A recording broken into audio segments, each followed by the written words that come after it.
क्या एक शादी किसी परिवार की सबसे बड़ी खूबसूरत यादें बनती हैं? कई बार सबसे बड़ी आर्थिक परेशानी। जरा एक पल के लिए कल्पना कीजिए इस कहानी की। उत्तर प्रदेश के छोटे से शहर में रहने वाला रमेश जी पिछले 20 साल से हर महीने अपनी कमाई का थोड़ा थोड़ा हिस्सा बचा रहे थे। उनका सपना था कि जब उनकी बेटी की शादी होगी तो कोई कमी न रहे। उन्होंने अपनी कई छोटी छोटी इच्छाओं को छोड़ दिया। नए मोबाइल नहीं खरीदा, परिवारों के साथ घूमने नहीं गए और अपनी आर्थिक जरूरत से पहले हमेशा बचत को चुना। आखिरकार शादी का दिन आ ही गया। बैंक से लोन लिया गया, कुछ पैसे रिश्तेदारों से उधार लिए गए और महंगी बैंक्वेट हॉल, सैकड़ों मेहमान, डिजाइनर कपड़े, सोने के गहने, शानदार सजावट, कैमरे की चमक, सब कुछ बिल्कुल वैसा ही था जैसे एक समाज को एक अच्छी शादी मानते हैं। मेहमान खुश होकर घर लौट गए, लेकिन अगले ही दिन रमेश जी के सामने बचा था लोन, उधार और कई साल तक चलने वाली किस्तों का बोझ। अब एक सवाल आपसे, क्या शादी का असली उद्देश्य दो लोग और दो परिवारों का मिलना या फिर दूसरे को यह दिखाना कि हमने कितना खर्चा किया? यह सवाल आज लाखों भारतीय परिवारों के सामने खड़ा होता है। हर साल भारत में लाखों शादियां होती हैं। कई परिवार अपनी वर्षों की बचत खर्चा कर देता है और कई तो कर्जा लेने तक मजबूर हो जाते हैं। लेकिन ऐसा क्यों? आखिर एक ऐसा समारोह जो खुशियों का प्रतीक होना चाहिए तो कई बार आर्थिक तनाव की वजह से क्यों बन जाता है? इस वीडियो में सिर्फ हम यह नहीं जानेंगे कि भारतीय शादी क्यों महंगी होती है, हम यह भी समझेंगे कि इतिहास में शादियां कैसी थी और समय के साथ क्या बदला। आज समाज और सोशल मीडिया ने हमारी सोच को कैसे प्रभावित किया, और सबसे महत्वपूर्ण, क्या इस परंपरा को बदलने बिना खर्चा कम किया जा सकता है? क्योंकि इस वीडियो के अंत तक शायद आपकी शादी को उस नजर से नहीं देखेंगे जिस नजर से आज आप देख रहे हैं। शुरुआत करेंगे भारत में पहली शादियां कैसी होती थी, उनका असली उद्देश्य क्या था और समाज के साथ उनमें इतना बड़ा बदलाव कैसे आया। इसमें कहानी, इतिहास और सवाल के अगले हिस्से की जिज्ञासा रखी गई है। आज हम करोड़ों रुपए की शादी देखते हैं तो ऐसे लगता है जैसे ये भव्य शादी करना हमारी सदियों पुरानी परंपरा रही हो, लेकिन क्या सच में ऐसा था? अगर हम इतिहास में जाएं तो तस्वीर बिल्कुल अलग दिखाई देती थी। भारत में शादी का सबसे बड़ा उद्देश्य दो परिवारों का मिलना और एक नए जीवन की शुरुआत माना जाता था। शादी केवल एक समारोह नहीं था, बल्कि एक सामाजिक और सांस्कृतिक संस्कार थे। सादगी पहले ज्यादातर लोग गांव में रहते थे। उस समय शादी का पूरे गांव में एक सामूहिक आयोजन होता था। पड़ोसी मिलकर खाना बनाते थे, रिश्तेदार सजावट करते थे और गांव के लोगों को बिना किसी दिखावे के काम में हाथ बटा लेते थे। ना कोई महंगे बैंक्वेट हॉल थे, ना करोड़ों की सजावट, ना सोशल मीडिया पर तस्वीर दिखाने की चिंता। दूल्हा दुल्हन साधारण कपड़ों में भी उतने ही सम्मान के साथ विवाह करते थे। खुशी खर्चे से नहीं बल्कि लोगों के साथ, रिश्तों से मापी जाती है। लेकिन समय के साथ भारत बदलने लगा।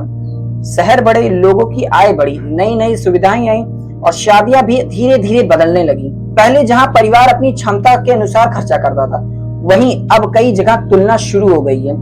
उसकी शादी इतनी बड़ी हुई है तो हमारी भी उससे बड़ी होनी चाहिए।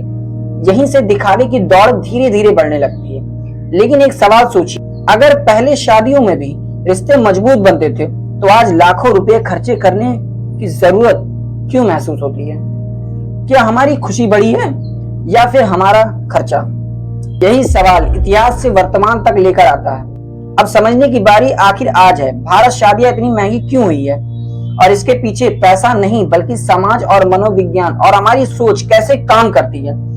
इस विषय के महत्वपूर्ण हिस्से आगे हैं, जहां हम विस्तार से समझेंगे आज शादियां इतनी महंगी क्यों हो गई हैं, सोशल मीडिया और लोग क्या कहेंगे, वेडिंग इंडस्ट्री, स्टेटस सिंबल्स और मनोविज्ञान की भूमिका।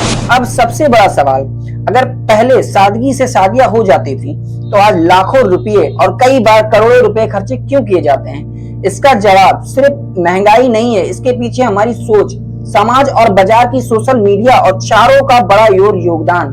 पहला कारण है लोग क्या कहेंगे।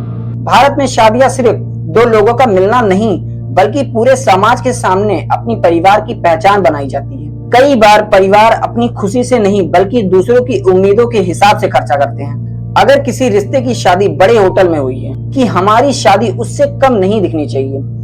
यहीं से तुलना होती है।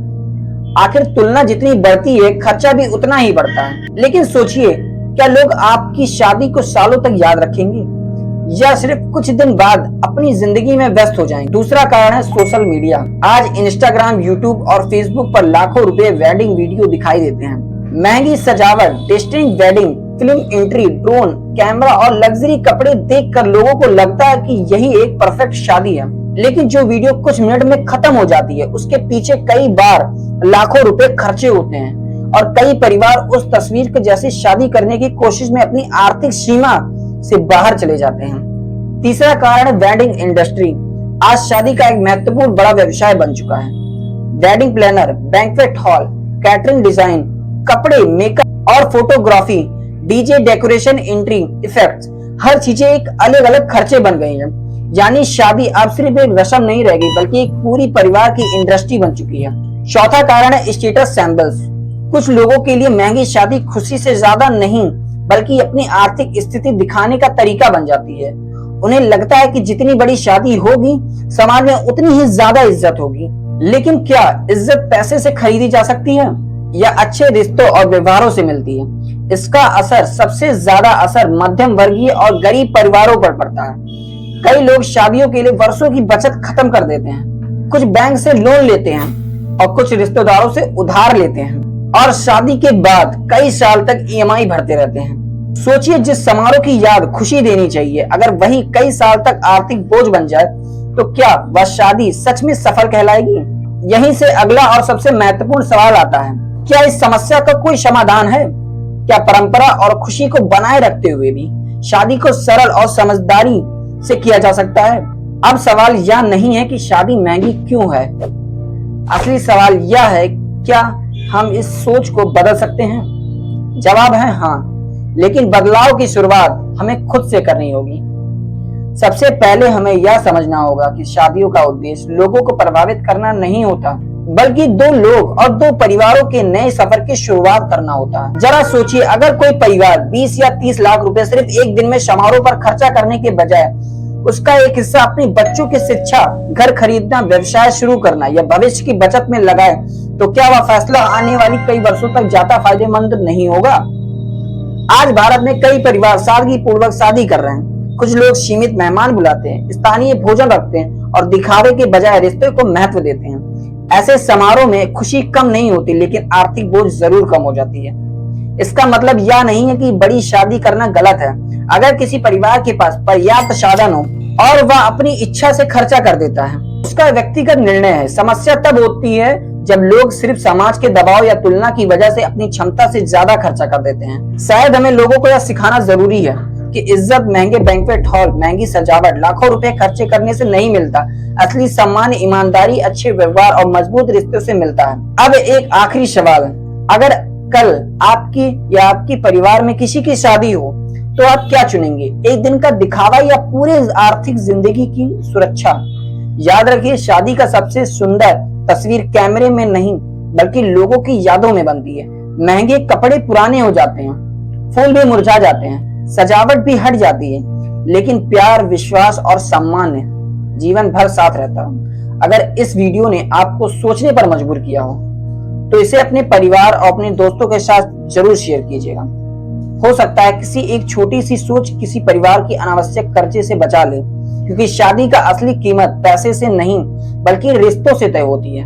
आई होप ये वीडियो आपको बहुत अच्छी लगी होगी। तो ऐसी ही रियल इंडियन डॉक्यूमेंट्री वीडियो पसंद आई हो तो वीडियोस को आप लाइक, चैनल को सब्सक्राइब कीजिएगा। प्यारी सी स्माइल के साथ मिलते हैं आपको नेक्स्ट वीडियो में।